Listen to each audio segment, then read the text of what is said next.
Everybody, welcome to this episode of the Compliance Guy. It is Monday, the 31st of October in the great year of 2022, and that means it's Halloween. And as you can see, no one dressed up other than Christine and myself. Wait a minute. What do you mean I dressed up, Sean?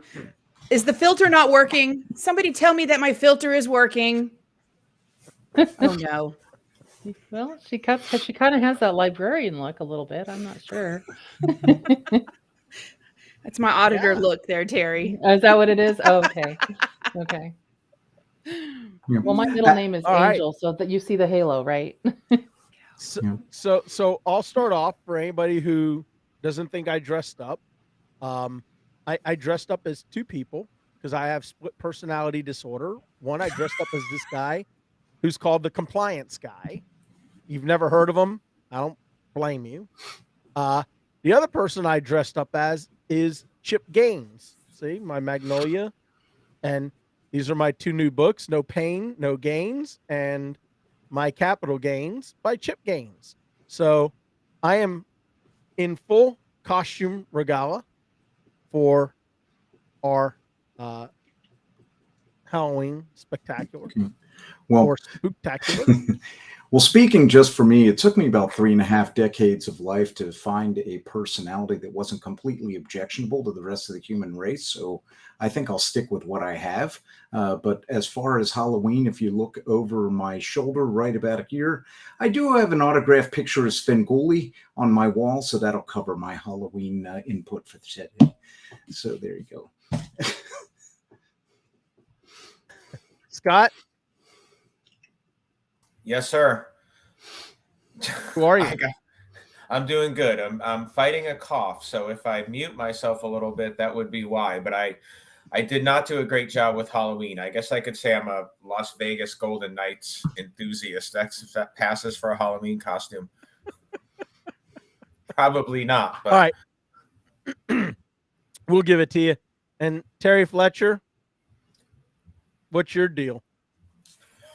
I'm just the sweetest person I've ever been, so that's my Halloween costume. What can I say? All right. On that note, there goes the hat. Sounds like I'm taking it off. Forget it. I'm done. It's over. All right. So we're so excited that y'all have joined in with us. Wherever you are sitting today, whether you're in Georgia, Tennessee, California, Wisconsin, Washington State, Florida, or anywhere amongst this great country. If you're Joe Biden, you believe that there's 54 states in our country because that's where they campaigned.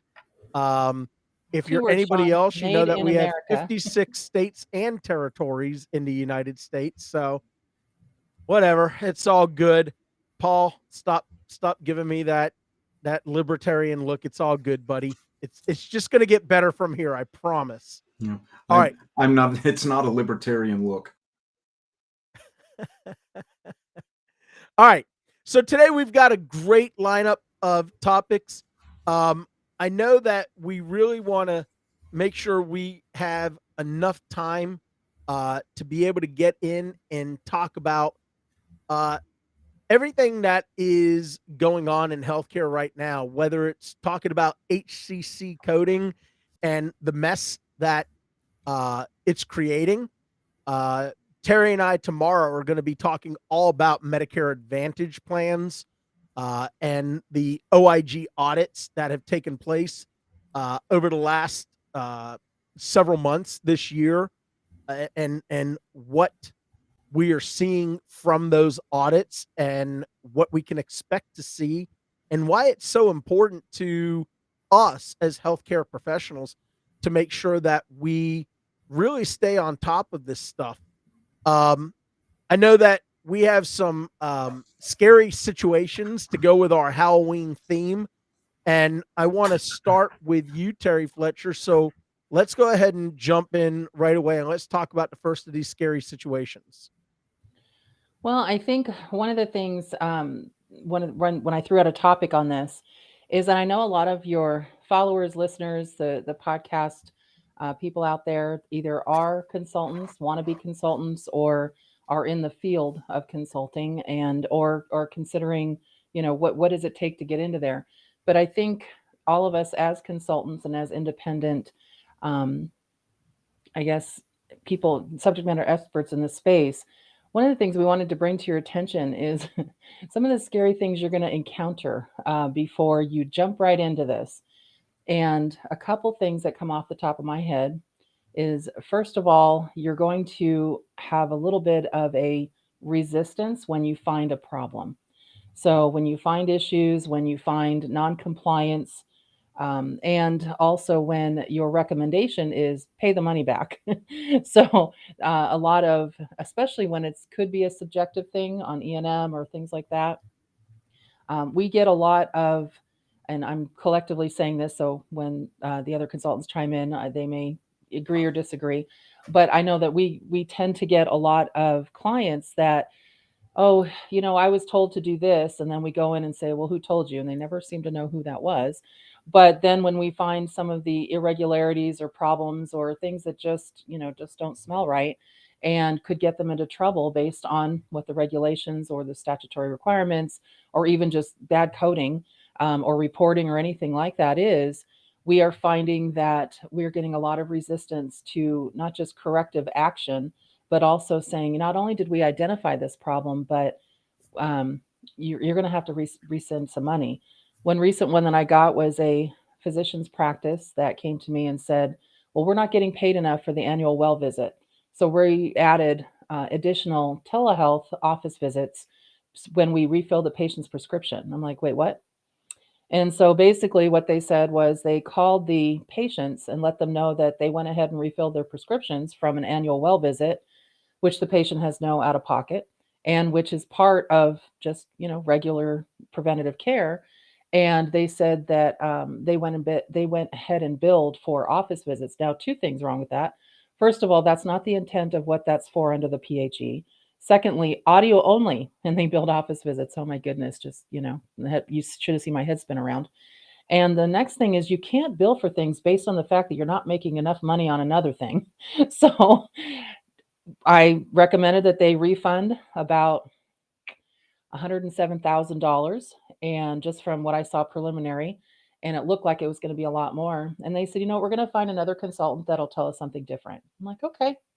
Well, 2 months later, because this was over a year ago, they come back to me and said, help. We actually had a patient whistleblow on us, and we're now having to send back over $1 million. What do we do? And Christine, I'm going to send it to you on that one. Well, I asked a question earlier. How many audits does it take to get to the center of an overpayment? Okay, that was my cheesy way of copying the how many licks does it take to get to the center of a Tootsie Roll Pop? And they never like those answers. So some of my scary stories for the week are similar to yours, Terry. Had a very large healthcare system ask, well, we're doing incident 2. But we have too many providers to make sure that they put a nice plan of care together or plan of treatment together for the mid-levels to follow. So how about if we go in after the fact and we'll go back to our original visit where the physician did see the patient, and we'll change the plan of care to match what the mid-level did at the future visit. What? No, you can't do that. Well, Wow. where does it say that?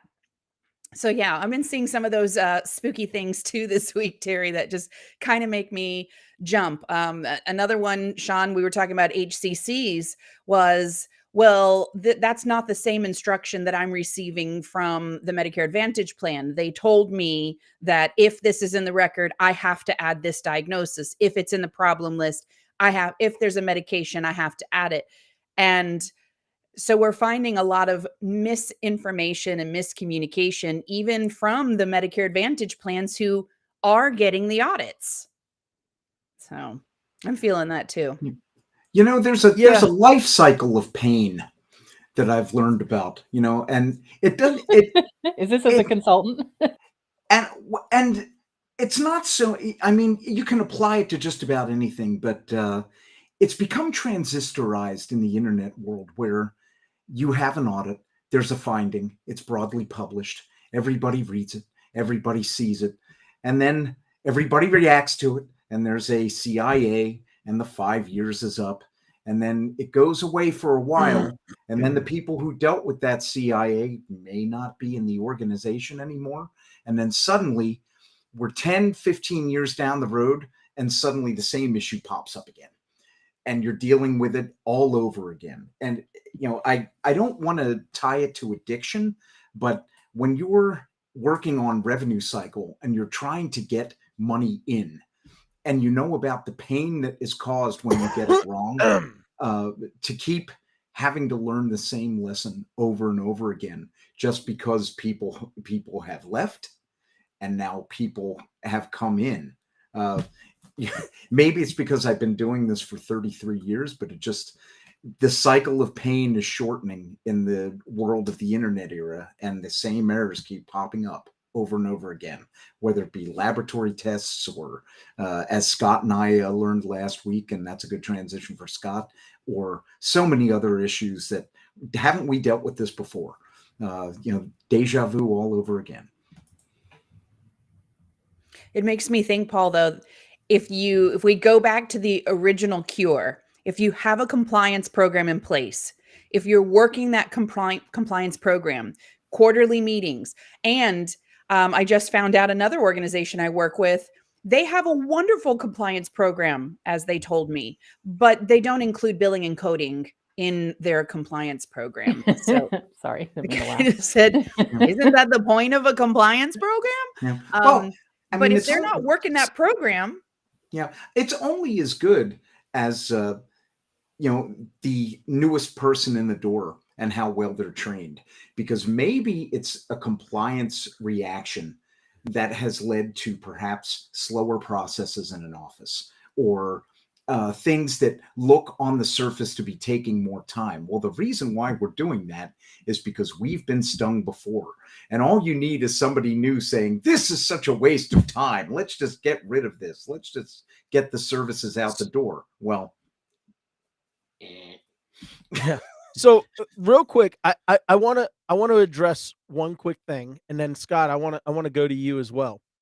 So everything that we have been talking about as a collective group thus far landed on a couple of words: compliance plan.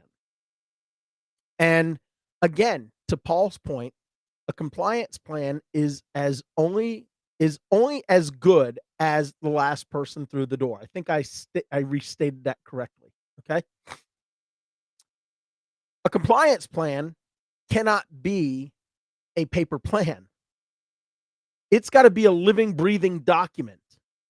It's got to be something that works in practice.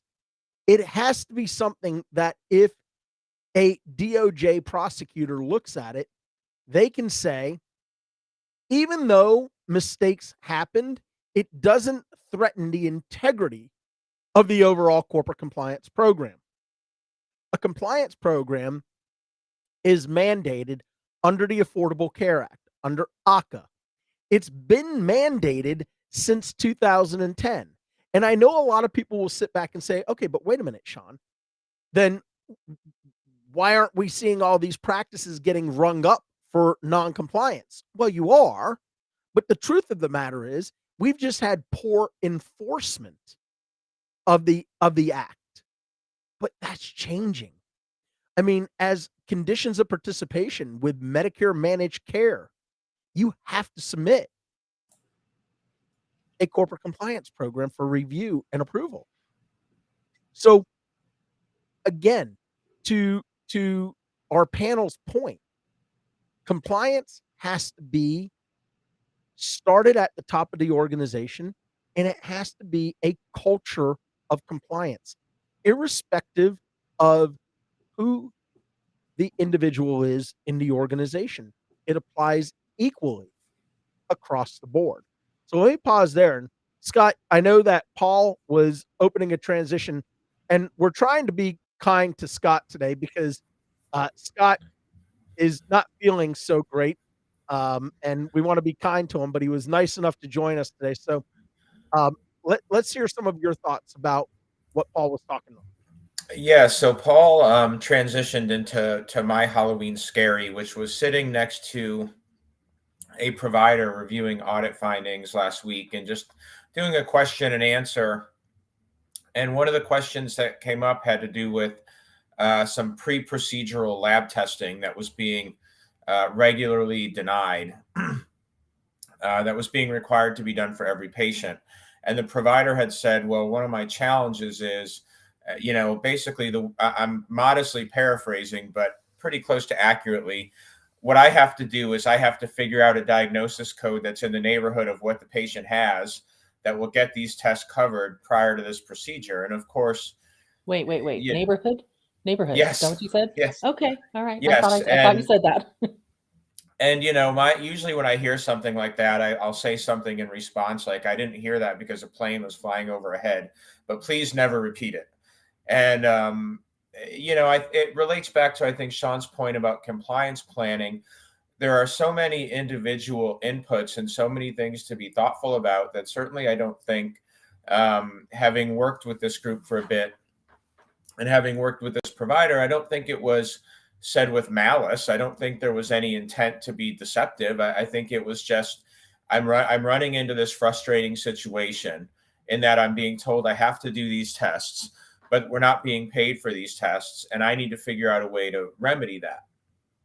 But, again, back to Sean's point, a culture of compliance, there are a lot of tentacles in compliance. There's a lot of little conversations that need to occur, that need to be structured or customized to the function of an individual contributor. Because I think the flip side, having, sat through copious amounts of training, I'm being asked right now to do a random hazardous material training as part of a group that we work with. And I have no function whatsoever with this group with hazardous materials. I never even go on site. And when you start to put trainings in front of people that are completely divorced from their function, they tend to tune out on what they need to tune into. And so, for me, in terms of centering this whole discussion, one of the things to think about, I think, anytime somebody's in an organization, what does this specific person need to be centered in compliance-wise to do their job? Because what was scary to me,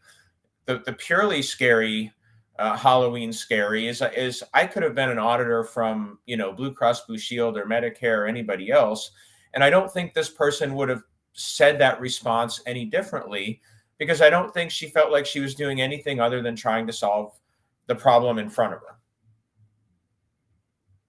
The other thing I noticed too, and I don't know, I'll kind of direct this all to my colleagues as well, is that as a consultant, and again, I'm speaking to the listeners too, one of the things you're going to run into, and it's probably the most frustrating part of my job, is the fact that when you go to a practice, the first thing, and I feel sorry for the staff there a lot of times, because the providers that you're speaking to are like, wow, that's the first time I ever heard that. And the staff's like, what are you talking about? I've been telling you this forever, but okay, we've parted the seas. Okay, fine.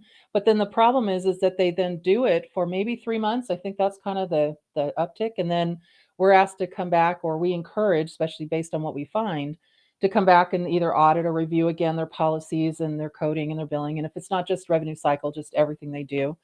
And in 6 months to a year, and it went back to the way it was. And you're just like, wait a minute, was there no learning curve here? It's like they do really, really well, and then all of a sudden they plateau.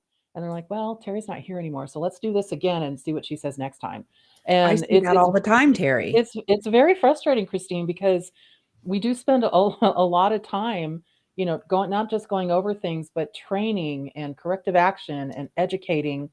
And I just feel very bad sometimes for the staff that have kind of, and I know they've been saying things to their physicians and trying to educate, but they're concerned for their job. So there is a definite little bit of a disconnect there. I know Paul and I've kind of mentioned that before, and Christine and I've talked about that. Even Sean and I've talked about that. So I feel bad because I know that they need to be aggressive in their conversations, respectful, but aggressive. But it just seems like the doctors are thinking they've never heard this before. And let's Well, face it, you've a heard lot it. of it is a gravitas issue. I mean, Yeah.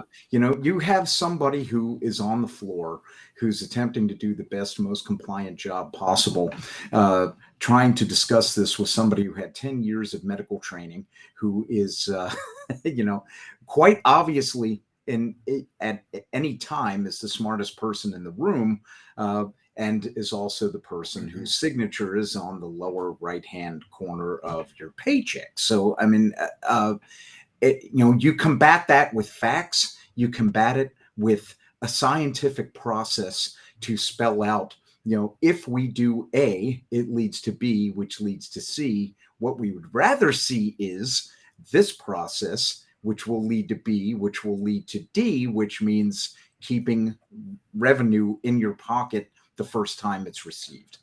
Right. I I have a think question there's for Scott. Scott, can I ask you a question? yes. I get this every once in a while, and I don't know if you get this, but this is to me again some if you're not following your compliance program or plan, I don't know how this happens. So I'll get somebody that'll contact me for an audit, and they'll say, I need to engage your services. We need an audit. We need about 300 records, and it's funny because they'll say our budget is 20, 30,000. Can you come within our budget? Sure, I could do that, but they already attached the records. There's no BAA signed. There's no HIPAA agreements. And I'm like, whoa, what are you doing? Do you ever have that happen?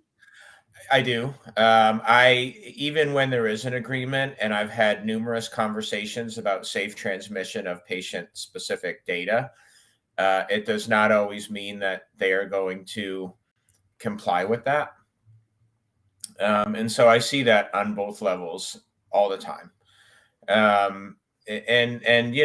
I think it in some ways goes back to what we were just talking about, right? Like, what is the appropriate compliance knowledge for your specific function? And if you're attaching patient records to a non-secure email, that's already one conversation that we probably need to be having. And it's interesting, relating back to what Paul said. One of the things that I think about when I go into organizations is, what is the culture of this organization and who's driving knowledge at what level? Because if you are the physician, whether you're an employed physician in an office that's an adjunct of this larger thing, or you are the owner physician, if you are stifling people feeling as though they can give you compliance-centric information, either because, you're the doctor and you know everything, or you've just set that culture of non-receptiveness, you're really causing yourself or putting yourself at potential risk. And what is the purpose? In my mind, I'm always thinking, what is the purpose of hiring people who confer specific expertise in the building if you're never going to listen to them? Because I have those conversations with staff all the time where I'm saying something and they're saying, oh yeah, we've told the provider that. And then I say it to the provider, and it's like I've been revelatory in some manner. And these poor folks, as we said, are sitting there and saying, well, what are we talking about? Like, I've said those things a lot of times before. And so I think it's something I look for organizationally when I talk to providers, in terms of how I feel they are treating people. There's always that old story about, what do you say to somebody who you take to lunch and they treat the service people very poorly? What do you say to people who are not respectful to the people in their employ when they are really bringing to them what they feel is the best information? And, just to take it to one level beyond that, I always think, when I'm doing multiple provider educations with one client, I know sometimes I'm talking to providers and they're basically like, oh yeah, that makes sense, I'll fix that. Oh, that makes sense, I'll fix that. And they're probably thinking about sports or golf or something else, because when we come back and do the re-audit, it's like, what's the in one ear and out the other? And so you never do really know. So the answer to Christine's question is, it takes a lot of licks sometimes. I was going to say, Go ahead, that's Christine. a great comment that you just put up there, Sean, because I often, piggybacking off what Terry said, I'll get that email that has PHI attached to it. And then it's also CC'd to 7 different people that don't need access to that same information, that legal, or that the C somebody, or, some other areas of the organization that they want to make sure that they know that I've received that information, but it's not appropriate for them to have access to that information. So, Wait till Christine, you I get want a to box of ask you. money. Wait till you get a box of money Yeah. that has nobody on there, not a check. It's just a box of cash. And you have to figure out what contract did you just have that you engaged that somebody sent you that amount. And I've had that Well, happen to me. that's how Paul Spencer's and my uncles used to do things. My uncle They too. would, He you was know, from New York. our Yeah. uncles Guido and Giuseppe, they I used to know. take money, Yeah. stick it I'm like, in a what is box and this? send it, and we're like, what's this for? Yeah, I my know. old next door neighbor Johnny Flowers used to work a lot like that too. He was Oh a my numbers God. runner in Flowers. South Philly. Okay, real quick before we get too far off base here, Christine, I want to ask you a question. Sure. Does having a policy necessarily equate to establishing medical necessity? No. So we were just talking about that with the labs there, and I hear that all the time. Well, the patient has to have these labs for the surgery. Says who? Says the hospital, says good medicine.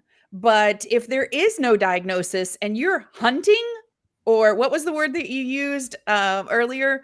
What was the best? In the neighborhood of In the neighborhood of to get it paid. Listen, that's the big F word, guys. The truth of the matter is that sometimes that there's policies that don't support medical necessity, and it's not the payer's responsibility to pay that bill. It would probably be the patient's, and I know they're not going to like it, but if there's no medical reason for the insurance to pay, or even better, Medicare to pay, then it's not medically necessary. That's just the way it is. There's no diagnosis that's going to fill that void.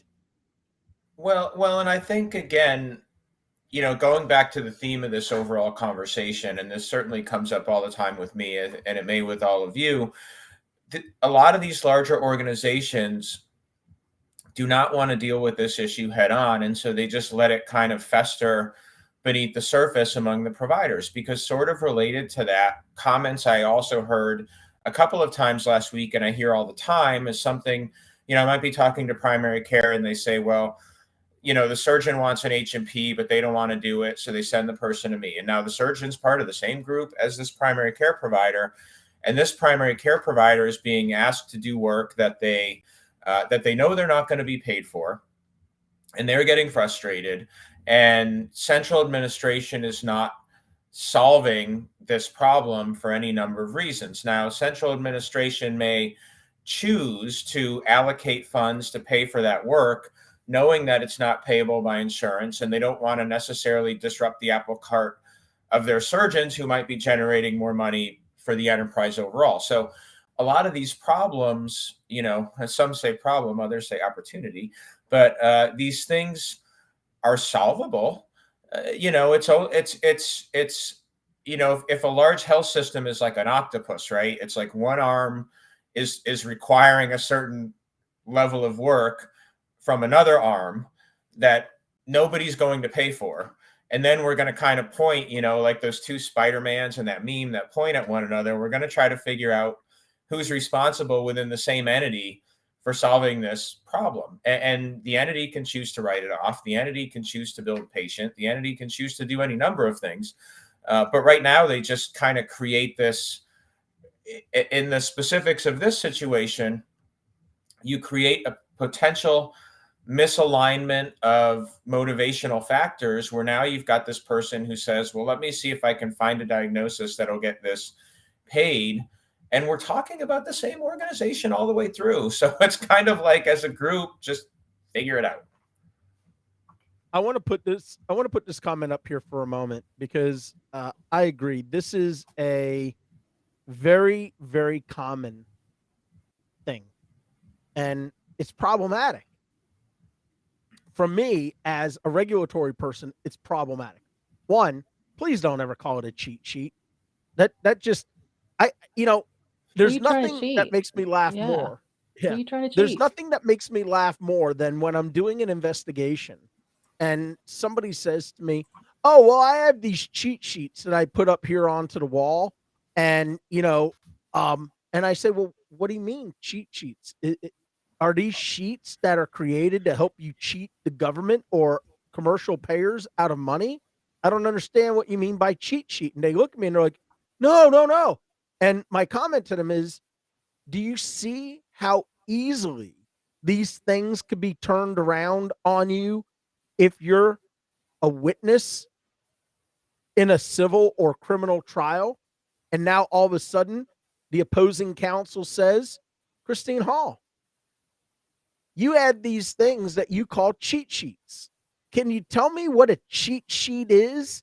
Is it a sheet that you use to cheat the payers out of money?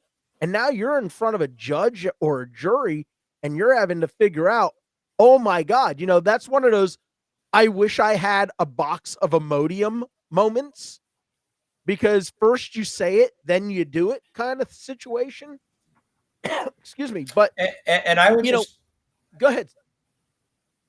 Oh, no, I was going to say, I think part of that is being mindful of who you're speaking to when you cavalierly throw around these phrases, whether it's, saying cheat sheet, or saying to me, well, I just shopped for a diagnosis in the neighborhood of, right? Like, I'm always reminded of this time I was talking to somebody and just kind of having a casual conversation at a bar. And I was like, well, I never understood these people who just name all their kids with the same letter. It doesn't make any sense to me. And the guy's basically like, yeah, I'm Alex, and my brother's Alan, and my sister's Alice. And I'm like, God damn it. So you have to understand like who you're talking to and be thoughtful about what you're thinking about. Because sometimes when you say cheat sheet, you really just mean, well, I need to understand whether I'm billing this or not, right? Like a if the provider puts something on there, a reference right? tool. And so you call it a resource reference to help with your billing, not a cheat sheet. Right. Well, to your point, I think Scott, that's funny. Yeah, to your point, it could be worse. They could all be named George after George Foreman. George Foreman, George yeah, 1 through 7. At So go ahead, Paul. I know you. Look, I respect that. I don't agree. I respect it. Not a lot of people can pull that off. Yeah. At the end of the day, without documentation, if you're choosing a diagnosis code, you're not in the neighborhood of coverage. You're in the neighborhood of fraud. The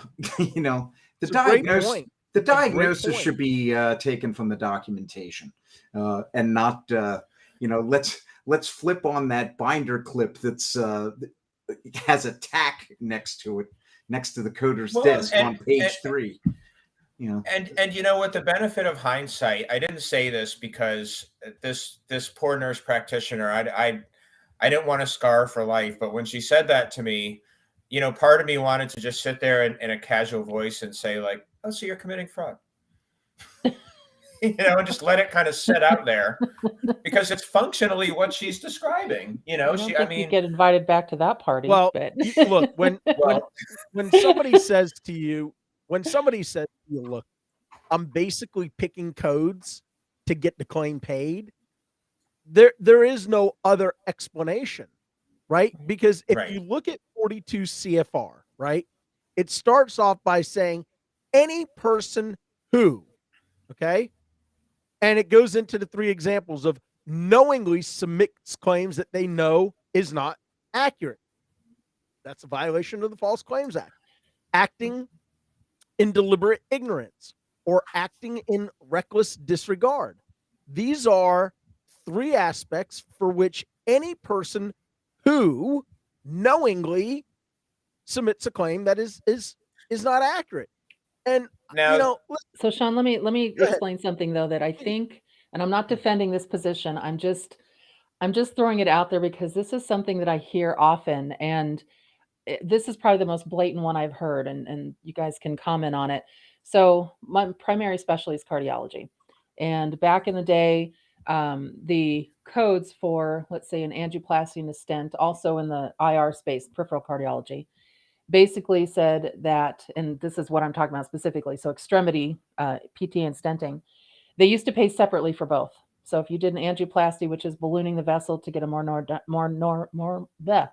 normal diameter of the vessel, and it didn't work, then you'd put in a stent so that you can, keep it open for blood flow. Well, the LCDs, so the local coverage determination, said something like If you put in there that, or if the PTA didn't work, if the angioplasty didn't work, and so you put that in there and documented it, therefore you moved on with a stent, then you could get paid for both. Well, all of a sudden, all the audits I was doing, I was seeing this every single time in almost a macro statement. The angioplasty failed, therefore we present, or we put in a stent. And I was talking to several physicians about that, and I said, but if the angioplasty is failing all the time, why are you doing it? Just moved on to the stent. If it's failing 90% of the time that you attempt a balloon, a vessel, then why don't you just put in a stent? Because that's what's successful.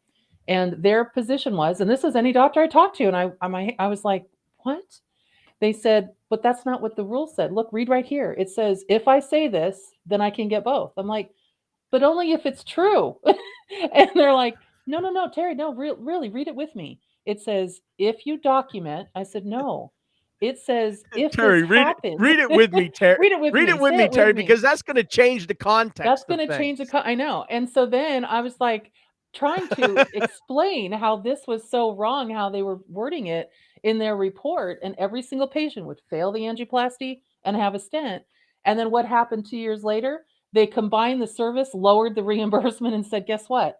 If you're doing an angioplasty and a stent, it's all bundled. And I'm just like, see what you did? You took away that reimbursement for when that encounter does happen. So now they're saying, no, angioplasty is adjunct. But that's They what cried I'm saying. wolf too many times. There's just so many, there's so many doctors that just read these I got to rules share and a don't really, get it. I got to share a really funny. It's not funny, haha. It's funny, scary story because it is Halloween. So, and I'm just gonna use this specialty, and people will figure it out by reactions. So I had this podiatrist. I love when I start a comment off with, so I had this podiatrist. And the podiatrist is trying to convince me and these other orthopedists not to engage in asking too many questions of the Medicare administrative contractors in the different regions. And he said, look, if you start asking questions like we did up here in our region, the MAC is going to shut it down and you're going to lose revenue opportunities. Can't make this stuff up, folks. He said, so if you just shut up and you just bill for this stuff because there's low local coverage determination, so there's no edits in place, it's going to pass, it's going to get pushed through, and you're going to get like $2,600 per claim, which is about $1,400 more than what you're paying for the injectable. Well, it was a very quick conversation because the conversation for me was shut off when I actually hit the mute button. And I said to all the providers, my orthopedists that were on the phone from that client, every word that just came out of that individual's mouth should be blocked from your brain as quickly as possible.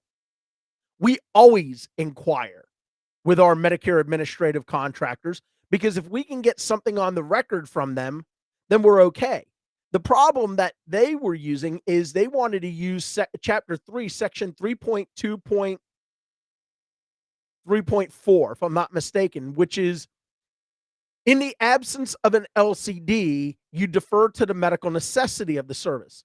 Well, the problem is if you look at the first section in that area, it says the services cannot be experimental or investigational. Well, guess what this podiatrist was pushing onto our orthopedists? Something that was experimental or investigational. So telling us to not worry about the fact that there's not an LCD in place is egregious because all you have to do is read. I mean, it's like the doctor who said to you, no, Terry, read it with me. Maybe if you read it with me, magically you can cast this spell because it is the 31st of October.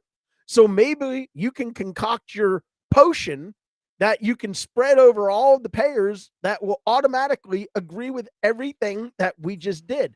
And here's the other thing that I'll say, and Terry, you just put this up here because this is where I was going with it.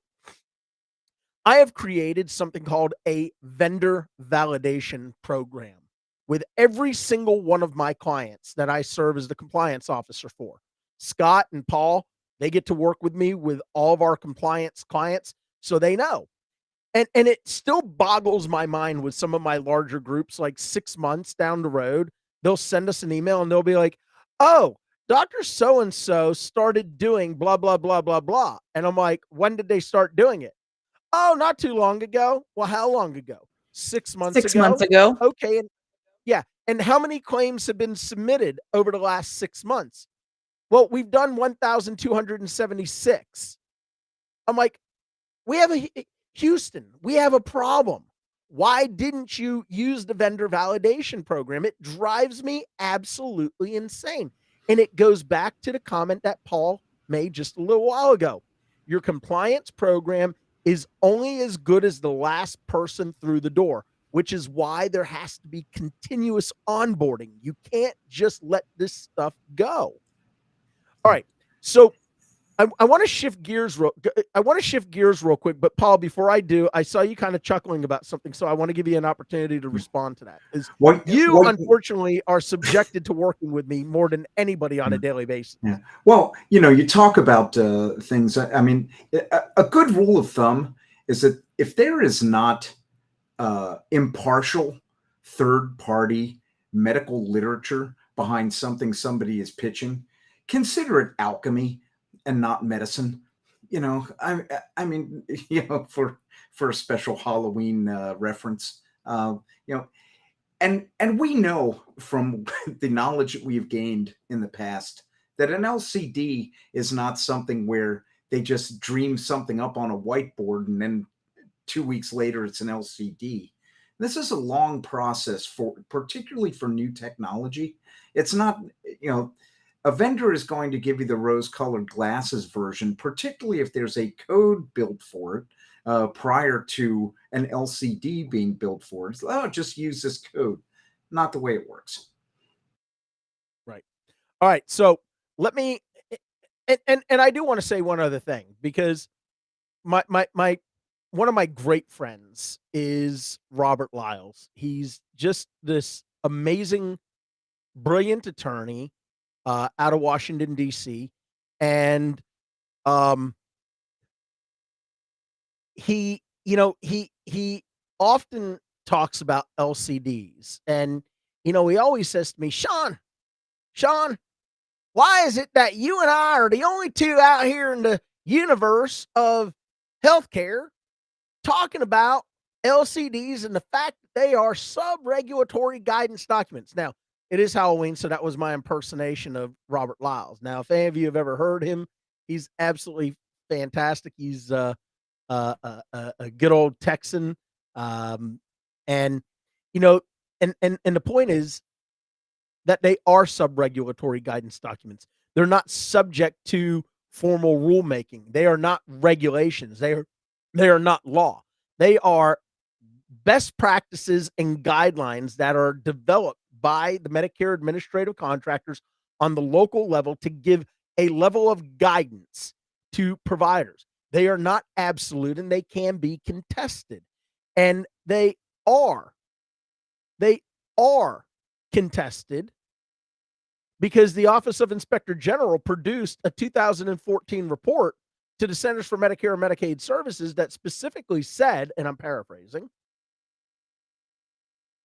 the level of inconsistency in LCDs from region to region and MAC to MAC has created tremendous uncertainty on how to adjudicate and how to audit these claims that we're reviewing. Y'all need to get your stuff together. So I'm not saying don't use LCDs, but to Terry's point, an LCD is more definitive than some pharmaceutical rep or some vendor rep walking into your practice and going, here's what we recommend as the coding guidelines and how to get paid for these services. Folks, if you follow the guidance of a vendor, you're going to get exactly what you deserve. These vendors very rarely have subject matter experts, certified coders, compliance professionals who are out doing the research to ensure that they are giving you authoritative information. All they're doing is cutting and pasting portions of the CPT manual, and they're saying, here's your guidance. Go ahead and build it. Remember, the CPT manual is nothing more than codes with descriptions and some guidance. None of us submit claims to the AMA for reimbursement. Thus, it is not an authoritative source. The CPT assistant is not an authoritative source. It is an assistant to the CPT manual to provide you with some additional guidance or best practices. So please keep that stuff in mind. Now, the last thing that I wanted to go ahead, Christine, you looked like you wanted to say something. I was going to say, and also if you take a look at that vendor's guidance, either on their website or something that they hand to you, there is that teeny tiny microscopic disclaimer on the bottom that says, again, this is not to be considered as official advice. This is just, we're recommending to you that you could, if it meets, the guidance for it. So even they don't really stand behind their vendor guidance when you look at that microscopic disclaimer at the bottom. Well, and I think it's important.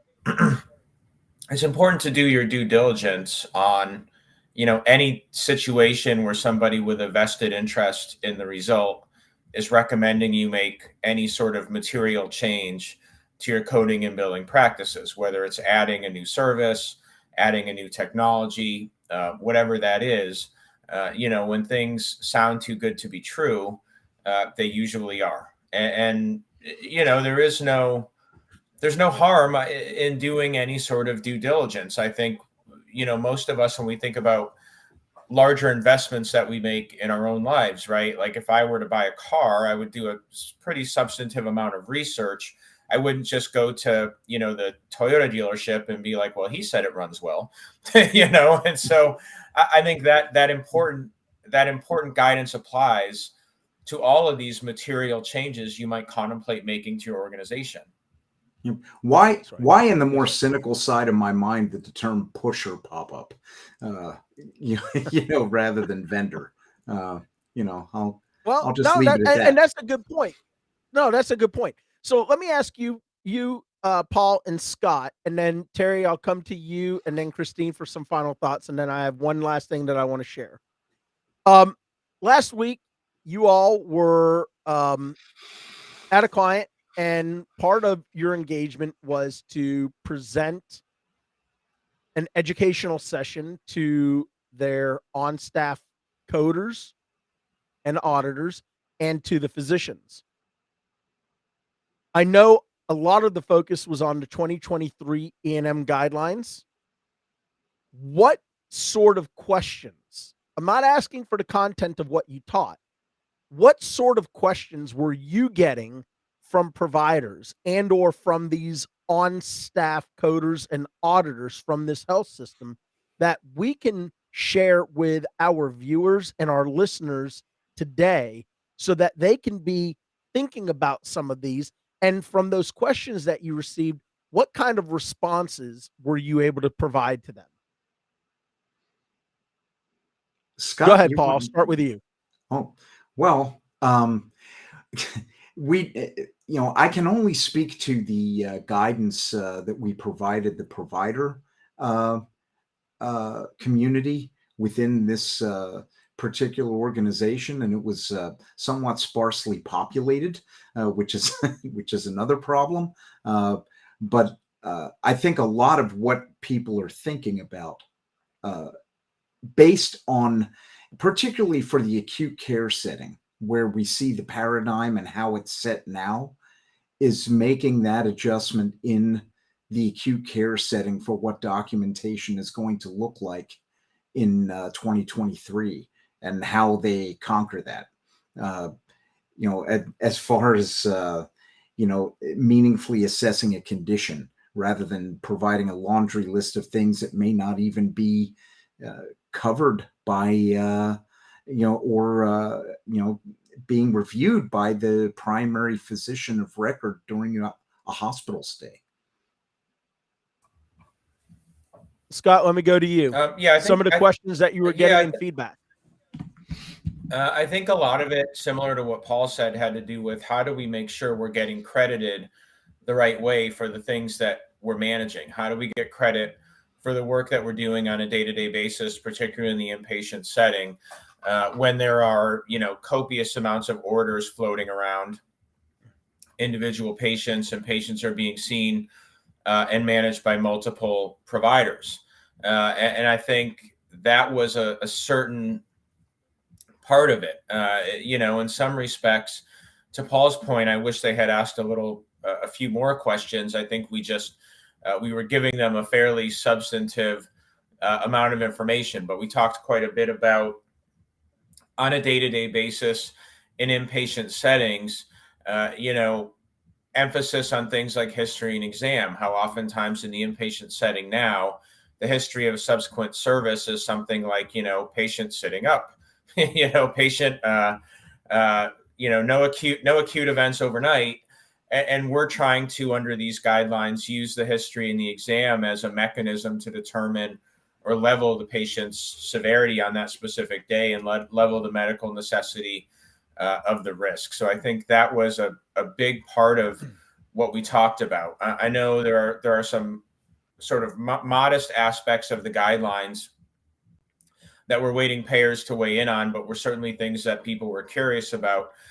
Specifically, this notion of an E&M service with a caregiver rather than a patient, as the guidelines spell it out. And I know, I'm waiting for some payer-specific guidance on that too, because that was a big question that we get out of pediatrics. Well, I'm trying to do a telehealth visit.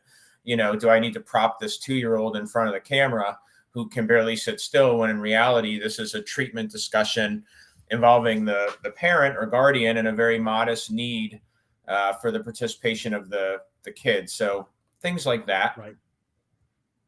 Good deal. Terry, let me come to you, because I know you're always doing education sessions.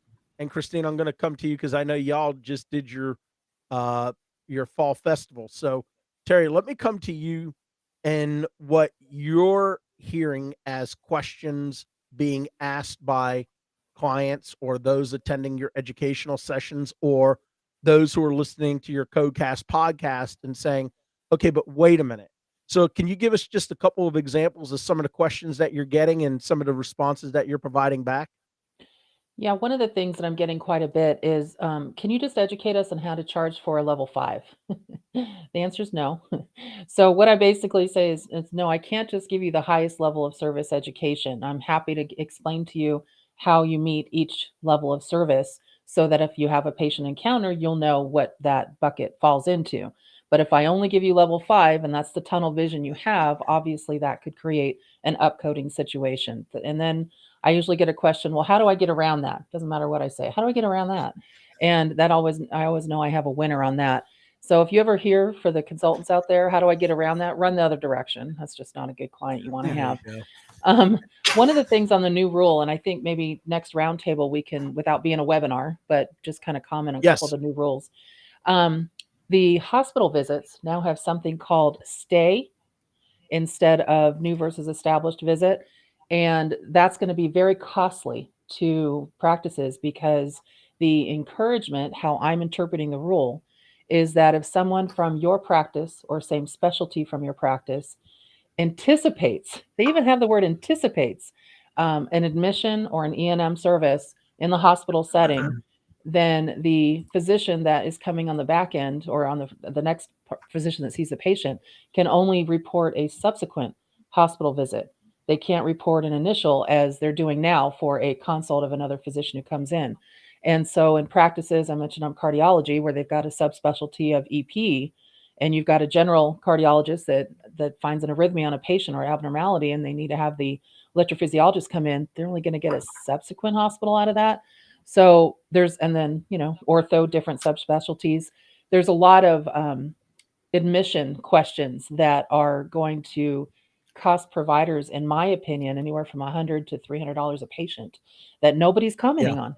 So I definitely think that's a topic of discussion for the interpretation at our next And round. I want to talk about that next week, Terry, because Yeah. Paul and I actually have a case right now where a week ago we're representing a client against an insurance company who's trying to deploy 2023 guidelines in what you're talking about against what's going on prior to that, and they're actually going against their own internal manual that provides how these hospital visits, when you're a consulting physician, are supposed to be billed. So I think that will be a great topic of conversation next week. Christine, real quick, let me go to you. I know y'all had your first annual fall conference, if I'm not mistaken. Yes, we did. Our AAPC chapter here in Palm Beach. We had our annual fall seminar this past weekend, and I had the privilege of sharing with my friends some of the proposed items that CMS has as opposed to what CPT has. So just to give them that idea that don't forget, because CPT has released these set of codes or this set of guidance that CMS comes in on the back end and says, we're not really crazy about some of the ways that you're considering these codes or the revision of these codes. So there is that difference there. Make sure that you are paying attention to the proposal. We should be getting our final sometime in the next week or two at best, especially for those prolonged services there. Because remember, CPT says at the beginning of the 15 minutes of prolonged service, or 30 minutes if it's critical care, and CMS says after the completion of that 15 or 30 minutes. So that could really impact the way that we report that. The other thing that we hear a lot is, I'm giving medications out today, so it's going to be a 214, right? Or it's going to be a 233 today because I'm doing medications. And I have to remind them that in addition to that, the component of problem complexity, we hope our patients are getting better. We hope that our patients are becoming stable. So whether it's in an office setting or in a hospital setting, it's really going to come down to, at minimum, 2 combinations of problem or data in addition to that risk. So just the fact that they're getting medications isn't going to fly. So when you expand upon this, I'd love to chime in because I've got a thought or two. The problem really depends on how it presents today. And hopefully today is better than yesterday. And then that's going to impact the problem complexity based on its presentation. And we'll definitely get into that next Monday. All right. So the last thing that I have is over last week. My wife and I were going down the street, and we saw these 2 little furry things sitting on the side of the road, looking like they were getting ready to cross the road. So, of course, my wife yelled, "Stop!" And I stopped. And my wife said, "Get out and grab them," which led to a chase whereby it helped me to realize I am not remotely close to the athlete that I was when I was in college. I am not the athlete that I was 5 years ago. But the reason why I put these up, these are 2, we don't know what they are, but they were abandoned on the side of the road. They have since been cleaned and taken care of. And because I know my wife won't do it, so I'm doing it. If there is anybody that would like to adopt these 2 beautiful babies, I will make sure that we find a way to get them to you in the most professional manner, and that they will arrive healthy and safe. It is a boy and a girl. They cannot be separated. The girl is way too dependent on the little boy, so they have to come together. So if there's anybody who is interested, please shoot me a direct message on LinkedIn, or you can email me at sweiss@drsmgmt.com and let me know what your interest is, and I will find a way to get them to you. Please, please, please, please help me out. Save me from what is becoming an even more insane situation than what I already have in my house. All right. With that said, that's going to bring us to the end of our Monday roundtable discussion, our Halloween Spooktacular. I want to say thank you so much to Scott Kraft. I know you weren't feeling well today, buddy. Paul Spencer, as always, for being here. Christine Hall, you look marvelous. And to Terry Fletcher, thank y'all so much for hanging out with me for just a little while and bringing such incredible content and such a great discussion to all of our listeners and viewers. If anybody missed this live episode of the Roundtable, it does go on to a cycle and you can catch any part that you have missed. It will also be going straight to podcast here in just a little while, and I will post something to LinkedIn once it is available for you.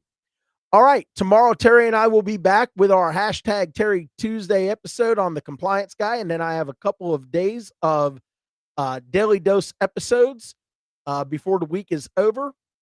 For those of you that are heading out today, be careful with your loved ones. There's some nutty people out there on Halloween, especially seems to attract some really strange things. So y'all take care of yourself. But remember, be good to each other. Take care.